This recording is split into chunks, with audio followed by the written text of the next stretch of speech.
Magandang araw mga kaibigan. Gusto kong i-share sa inyo ang isang TV network sa India, WION News, WIAON, with 9 million subscribers. Nako, binalita nila ang mga kaganapan sa Pilipinas, lalo na sa ating presidente. Okay lang sana kung ang ibinalita yung magandang nangyayari sa bansa, kung meron man. Kaya lang dito ang ibinalita yung kapalpakan ng ating administrasyon ngayon, yung basta nakakadismaya na pati na sa India is pinag-uusapan ang performance ng ating magaling, masipag kunuhay na presidente. Okay, pakinggan natin itong news na ito ng WION. Nanonood ako sa WION channel nung kasagsagan pa ng Ukraine-Russia war. Ang ganda ng kanilang mga balita. Fair, walang pagkabayas kung ano ang nangyayari. Yun lang ang inire-report. Kaya nagtaka ako at ito, laman na ng WION News ang maganda ginagawa ng ating Pangulo. Ito na. Philippines, it's about their president, Ferdinand Marcos Jr., who also goes by the nickname Bong Bong. He became president about 2 years ago, in June 2022. He has more than 4 years left in his term, but already his popularity is tanking. A new opinion poll is out. It says that this year Marcos Jr.'s approval rating fell by 13%. It's down from 68 to 55. Still over the halfway mark. Much better than the ratings for US President Joe Biden. Biden was hovering around 37% last month, but that's not really a benchmark, is it? So Bong Bong is in a bind. He has to govern for 4 more years, and he needs people behind him. So he has to shore up his approval ratings. How does he do that? Well, there are 2 ways: fixing domestic issues and smart foreign policy moves. The challenge for Marcos Jr. is domestic. His approval ratings have fallen for multiple reasons. He has failed to reduce inflation. The cost of living is still soaring. He promised 1 kilo of rice at 20 pesos. That's 35 cents in USD for 1 kg of rice. But he's failed to deliver so far. So the people of Philippines are upset, and that part is fair. But the biggest hit to Marcos Jr.'s approval was in Mindanao. It's the big southern island in the Philippines and Duterte's home turf. Marcos Jr.'s approval rating fell by 22% in Mindanao, so he needs to do something fast. Kaya naman ngayon. Okay, so he failed to deliver. Indian news na ito meron bang ganitong mainstream media TV network sa Pilipinas? Maliban lang sa SMNI na nagurgur, ano? Bakit, tataka ako, bakit it takes an Indian TV network to tell the truth? Bakit ito sa Pilipinas? Hindi nila yan hindi nila hina-highlight. Ito, malaking wake-up call, sampal ba, na he failed to deliver. Domestic daw ang problema natin dito. Bakit?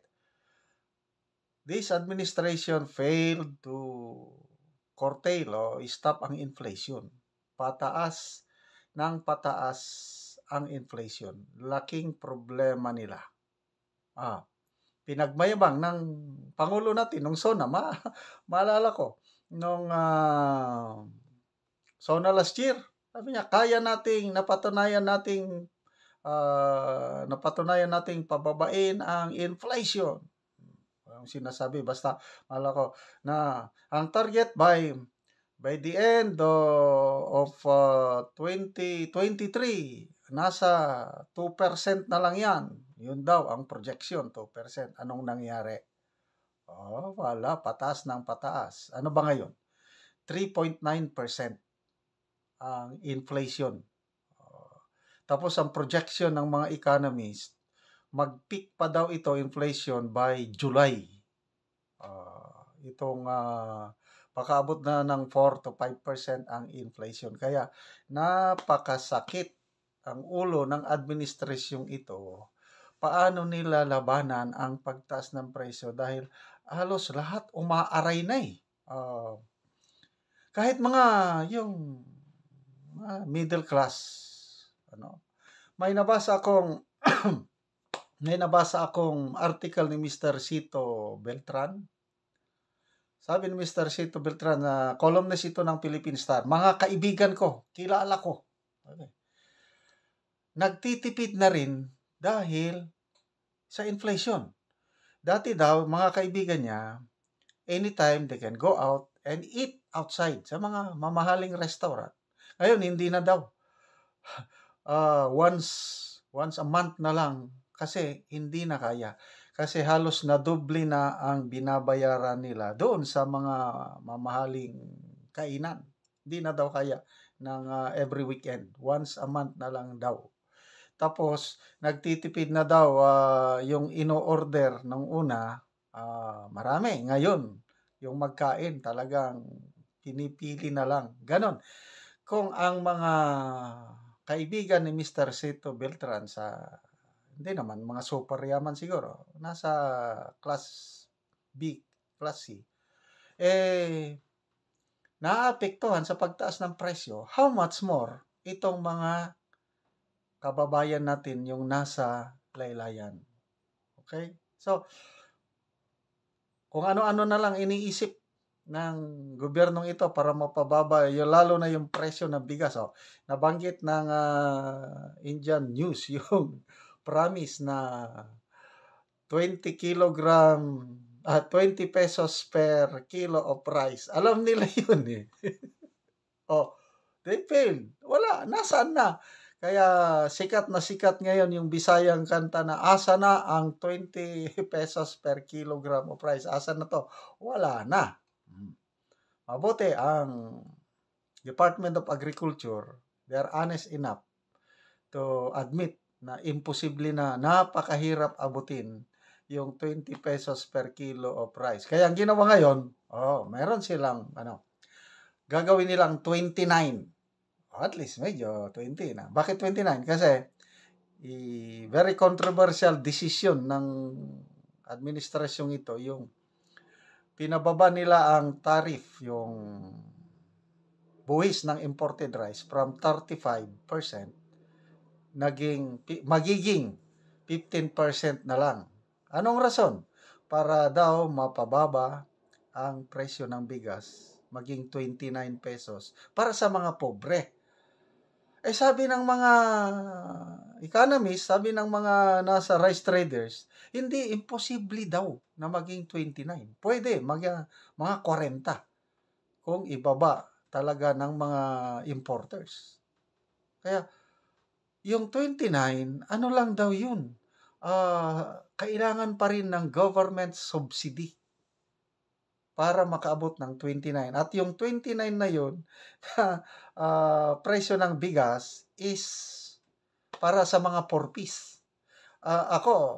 Hinala ko, pang SONA ito eh. Para i-announce ng Presidente SONA, itong taong ito, napababa natin ang presyo ng bigas. 29 pesos na lang. Palakpak naman ang mga congressman, mga senador na mga aliado nila. Hindi nila alam na ang 29, lang yun,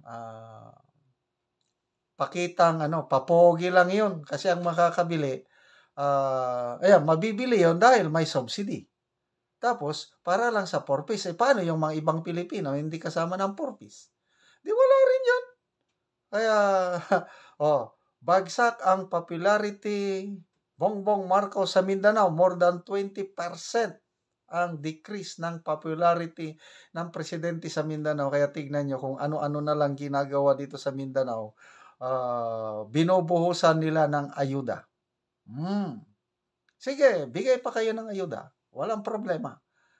Kasi kailangan din ng mga nasa laylayan ng tulong. Kaya lang, wag nyong iinsulto ang mga Pilipino na makaya nyo sa ayuda. Na bigyan nyo ng ayuda para tataas ang inyong rating. Bigyan nyo ng ayuda para iboto kayo ngayong 2025 or 2028. Come on, let's see. Ang Pilipino ngayon, maro.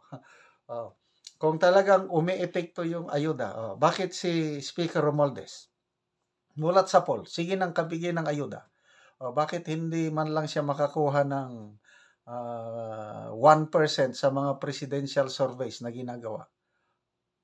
Less 0.48 yung pinaka-latest niya sa isang presidential survey. Ibig sabihin, hindi epektibo ang ayuda. Ngayon, sinubukan ni Speaker Romualdez, pabahay na naman.